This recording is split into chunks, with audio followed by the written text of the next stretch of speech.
Have a calculator. So, law of sines. Let's talk about that a little bit first. We are no longer, at least not for today, no longer talking about right triangles. Right triangles have a right angle. We are going to be dealing with oblique triangles, which is basically just a triangle that has no right angle. A triangle that has no right angle. So none of the angles are 90 degrees. Now, something I want to point out before I forget later, with right triangles, we could always use the Pythagorean theorem if we knew two sides and we needed that third side. Well, Pythagorean theorem only works with right triangles. We're not going to be able to use that today because these, of course, are not right triangles. So we'll have to kind of come up with some different ways to find our missing sides. Now, go ahead, and you don't have to make yours very big, but go ahead and kind of draw out that triangle in your notes and make sure that you've got it labeled the same way I've got it. For the most part, this is how your triangles will be set up today. In your homework later, they might be switched around a little bit. By switched around, I mean maybe the triangle is rotated somehow. But the main thing you want to notice here is that the side and the angle are across from each other. So for example, side C, sides are lowercase letters. Side C is across from angle C. Side B across from angle B. Side A across from angle A. That will always be true. But sometimes it'll be rotated a little bit. It may not be that exact shape. Okie doke. Now, here is what the law of sines says. And I've got kind of a formula to go with this too. It says the ratios of the side lengths,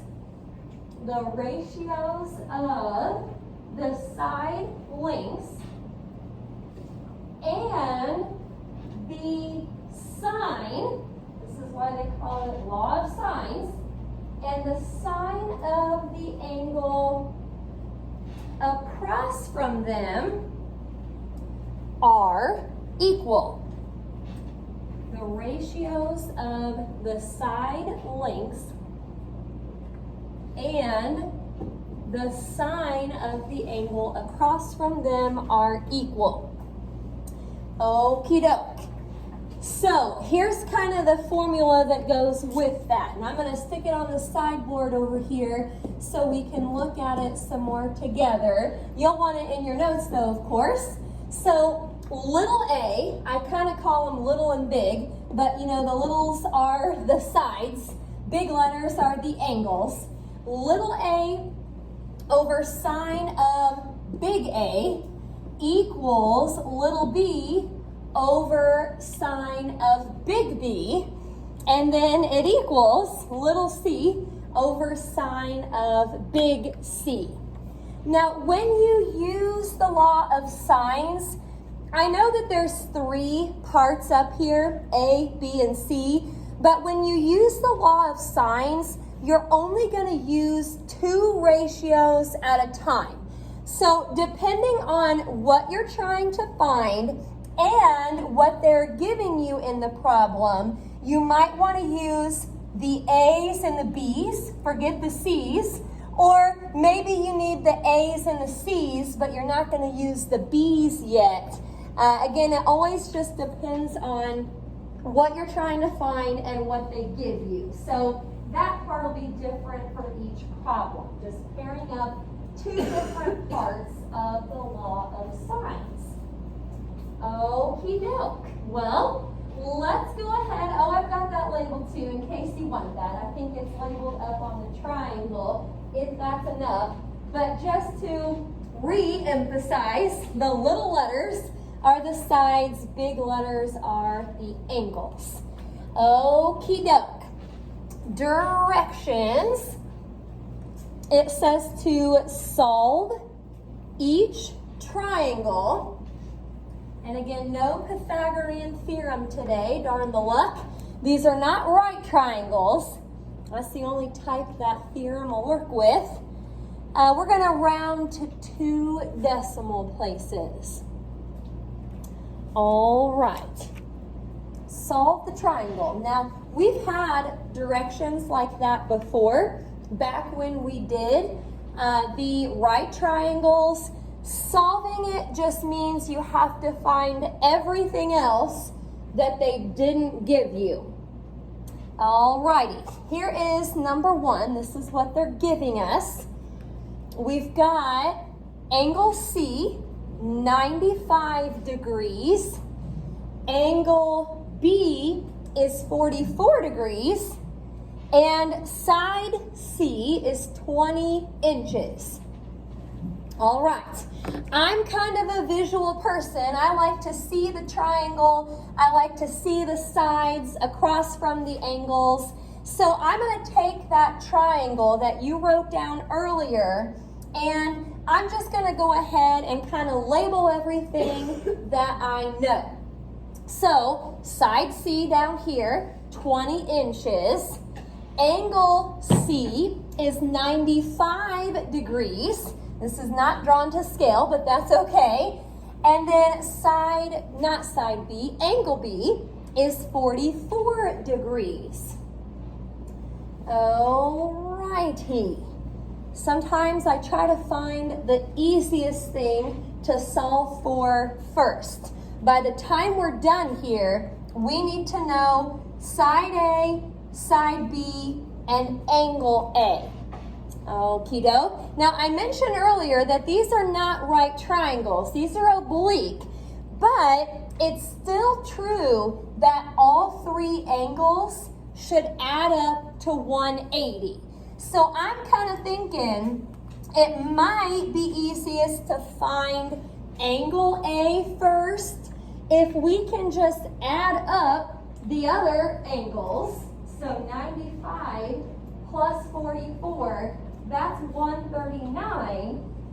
And then subtract that from 180, and you'll get 41 degrees. So we found one of the missing parts. Angle A is 41 degrees. Okie doke. Now, I still have to find side A, side B. You're going to start to notice on some of these problems, there's going to be more than one correct way to do it. At this point in the problem, I could go for side A or side B. It really doesn't matter at this point in the problem. I, for some reason, chose side B first. But again, it really wouldn't matter. I could have picked side A or side B. Now, here's the deal. We can't use the Pythagorean theorem. This is an oblique triangle. So we've got to look at our law of sines to see what we could pair up to find side B. Now, first of all, since you're trying to find side B, you obviously need to use that part for sure. I'm just going to kind of highlight which 2 ratios we're going to use here. I definitely need to use this because I'm trying to find B. Now, you're going to have to pair this up with either the A ratio or the C ratio. Normally, what you need to look for is you want to pair up what you're trying to find with something you already know.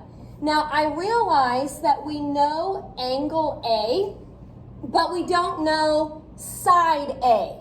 So it would not be a good idea to try and pair up the A's and the B's because you would have two variables that you don't know. You can't have two unknowns. You only need one. So I'm going to pair up the B's and the C's here, because look at the C's. You know everything about the C's. Angle C, side C.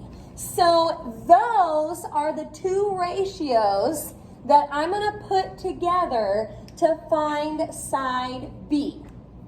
Okay, now let's start to kind of plug in what we know.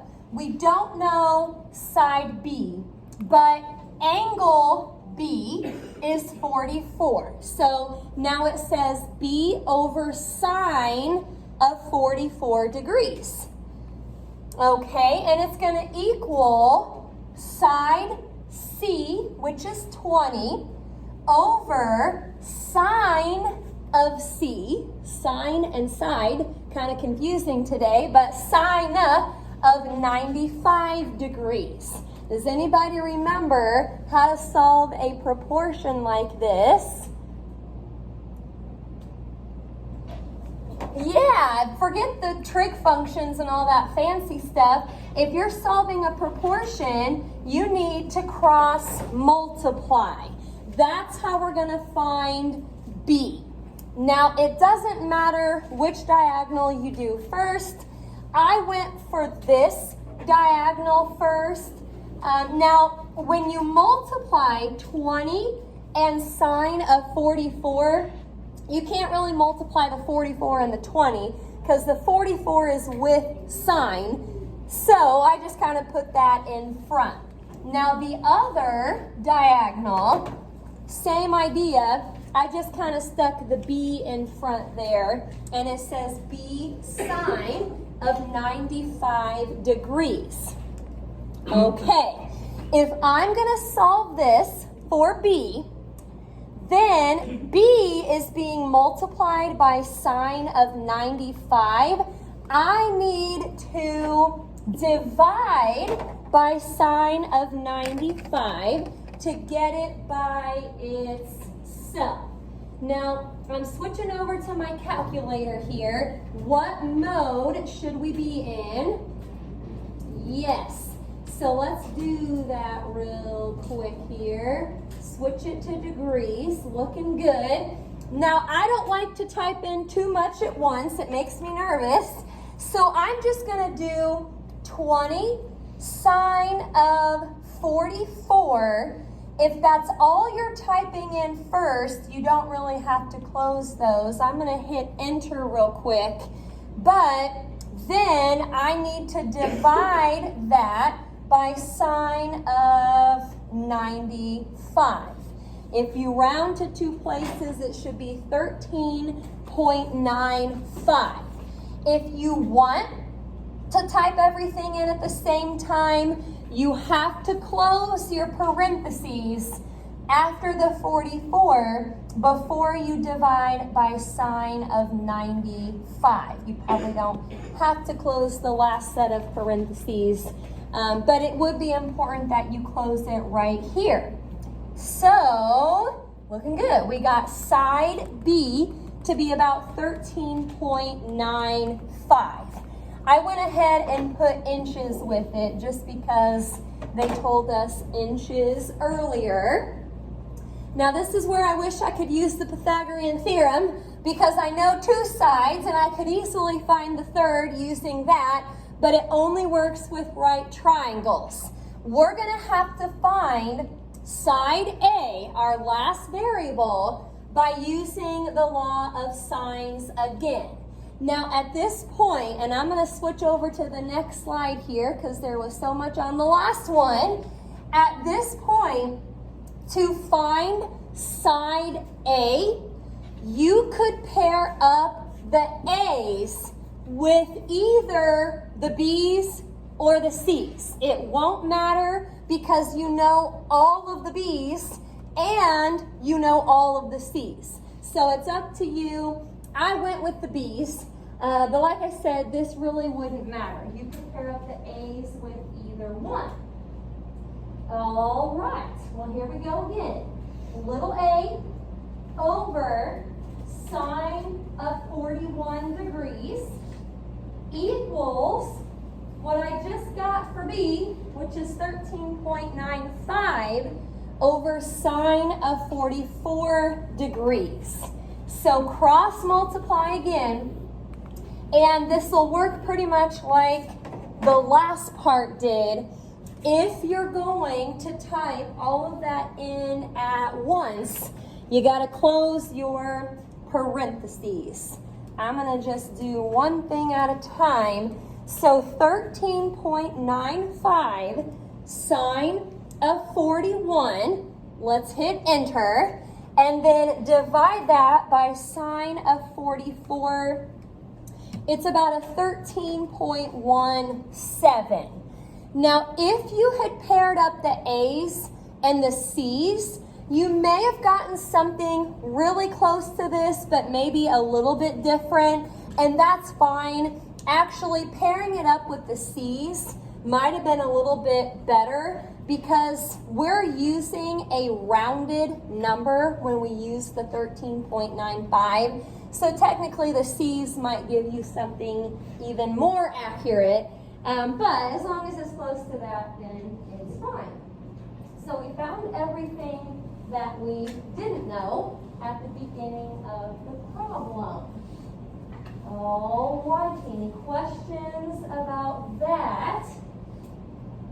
Law of sines. You're pairing up what you're trying to find with a variable that you know everything about.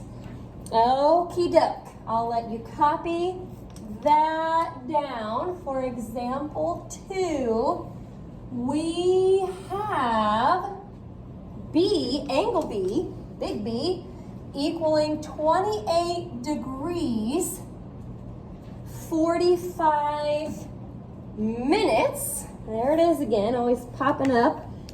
And then little b is 8, little c is 12. Okie doke. Again, I kind of like to see everything in the triangle, so I'll probably draw this out. First of all, the 45 minutes is not very good. What do we divide the 45 by to turn it into degrees? 60. 45 divided by 60 is 0.75. So let's actually think of angle B as 28.75 degrees. Okie doke. I'll let you draw that out if you want to. It looks like we don't know angle A, we don't know angle C, and we also don't know little a. That is a bummer. Now, I'm kind of wanting to do what I did on the last problem, which is find an angle first, because if I know 2 of them, I could add them up and subtract from 180, but we're missing 2 angles here, so we can't start this out the same way. We're going to have to look at our law of sines to see what we could work with. Now, I'm going to start by telling you what you shouldn't use first. You don't know anything about the A's. You don't know angle A, you don't know side A. So that right there tells me I probably don't want to use this ratio, at least not yet. I should probably come over here and use the B's and the C's first. You know everything about the B's. You don't know angle C. So that's the first thing I'm going to find here. On number 2, I'm going to find angle C first. Probably this is the only thing you would be able to do first. Now you'll have 8 over sine of 28.75 degrees equals 12 over sine of angle C, big C. Let's cross multiply. Now, This is a little bit different than what we had on the last problem. So let me go ahead and actually, what I'll probably need to do first here is divide by 8. So I'm going to type that into my calculator real quick. Again, I'll probably hit enter after I do the top part before I divide it by 8 because I don't want my calculator to do anything weird. Okie doke. Well, here I go. 12 sine, there it is, of 28.75. So again, that was the part on top. I hit enter and then divide by 8. Now, unfortunately, that is not our answer. That is what sine of C still equals. So when you look at it up here, I've put decimal places with some dots just to remind you that we aren't done yet. We aren't rounding until we are all the way done. Okay, in order to solve this for C, I basically need to get rid of the sign in front of it. Anybody remember how to get rid of a sign? Yep. Inverse sign. Let's inverse sign both sides of that because the sign and the inverse sign should drop out. Now, if you have a calculator that has the ANS button on it, let's try to use that so we don't have to round until the very end. So I'm going to bring my calculator up here, that way we can do it together. I've got the decimal up there already. So inverse sine, that's second sign on most calculators. And the ANS will be the best, kind of rhymed. And we're going to round that off to a couple places. If you can't do it like that, you can just type in as many decimal places as you can. And it should still get you something obviously very close. So about a 46.18. And we're going to put degrees with that since that was an angle. Okie dokie. Any questions about how we found angle C?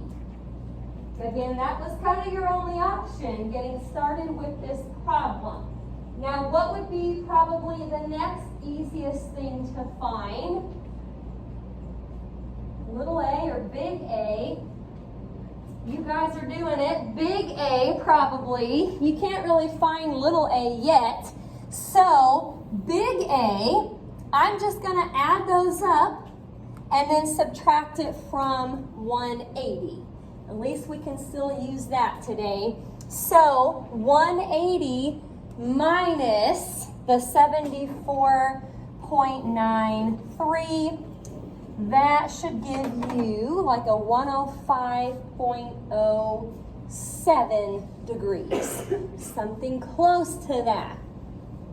Okay, we found big A, big C. We still need little a. We're going to have to go back to the law of sines to find little a.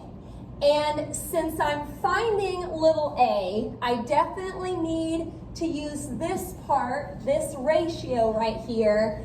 And it looks like I know everything else. So you can pair the A's up with the B's or the C's. It will not matter at this point in the problem. I think I went with the B's up there, but like I said, if you paired the A's with the C's, that would also be fine. Okie doke. Well, here we go. Little a over sine of 105.07 degrees equals 8 over sine of 28.75 degrees. Not going to need an inverse trig function on this one. Cross multiply and it looks like we're going to be taking 8 sine of 105.07. I hit enter just to be safe, and then divide that by sine of 28.75. Should be somewhere close to a 16.06. They didn't really give us inches or feet or anything like that here, so if they don't give you any units, you can just leave those off. All right, a little bit more work there maybe. And again, going back to the beginning, you didn't have very many options. You basically had to start with C since you didn't know anything about the A's. Any questions about that?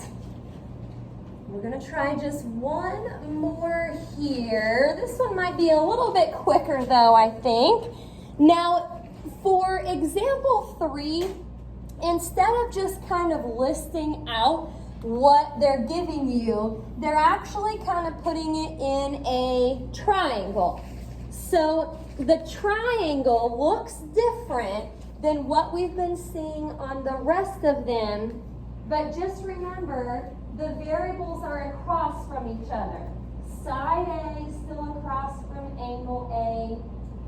Side B is still across from angle B. Okie doke. So it looks like side B is 175. Side A is 125.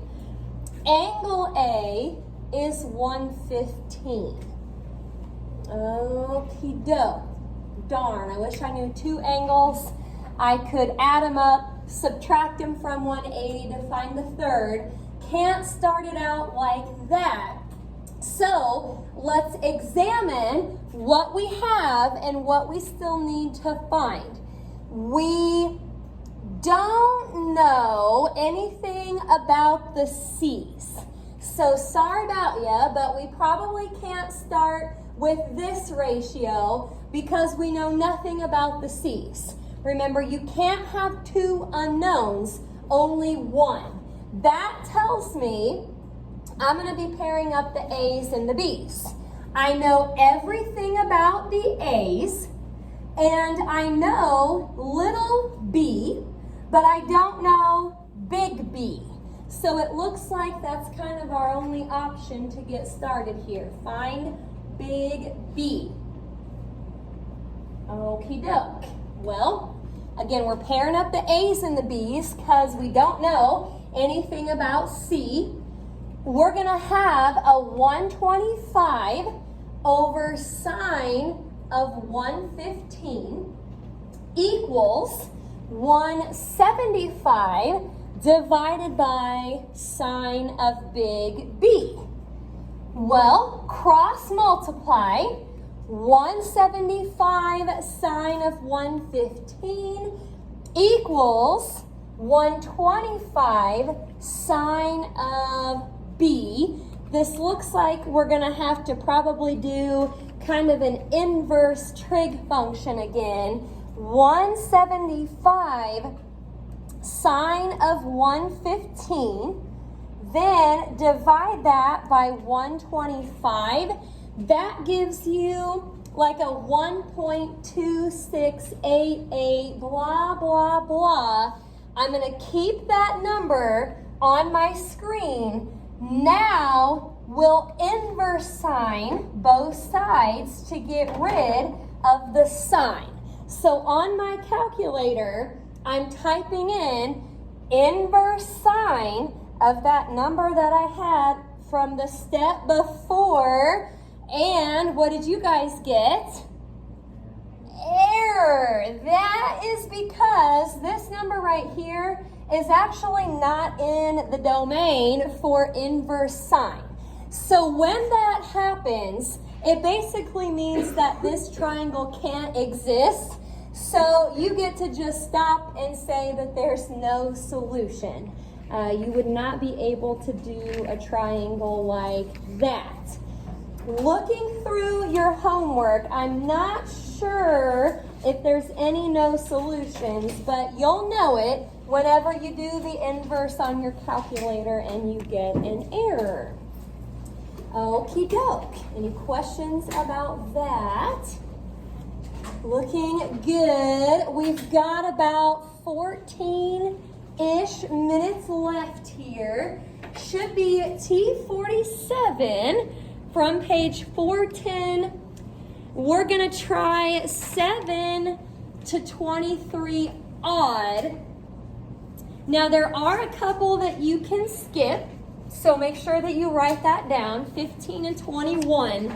But be sure that you show your work. These